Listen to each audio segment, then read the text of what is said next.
சூரசம்ஹாரம் முடிந்த பிறகு இப்ப கேட்கணும். இப்பதான் கோபமெல்லாம் அடங்கி இருக்கும். திருச்செந்தூர்ல இப்ப முடிஞ்ச உடனே சுவாமி இப்படி வரமாட்டார், நேர கடலுக்கு கொண்டு போய் குளிக்க வச்சிருவாங்க. முருகனுடைய தான் நாமளும் குளிப்போம். முடியாதவங்க வெளியே வந்து தண்ணி தெளிச்சுக்கலாம். அந்த குளிச்சுட்டு வருவான் பாருங்க அந்த ஜெக ஜோதியா, அப்ப பார்க்கணும், அந்த அழகே வேறையா இருக்கும்.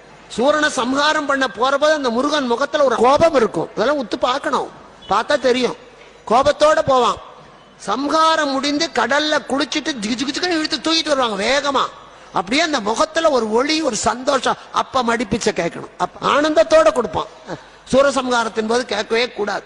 இப்ப வெளியே போற போது நம்ம தூரம் நிக்க பார்க்கணும், மனசுக்குள்ள நினைக்கணும், எங்கிட்ட இருக்கிற தீமையை எல்லாம் சம்ஹாரம் பண்ணிடு, சுத்திலே இருக்கிற தீமைகளை எல்லாம் அழித்து விடு முருகா, நிம்மதியத்தா. நம்ம திரும்பி வரும்போதுதான் கையெழுந்தி கேட்கணும், முருகா. அப்படித்தான் சஷ்டி விரதம் இருக்கணும். அப்படி இருந்தால் சத்தியமா குழந்தை பிறக்கும்.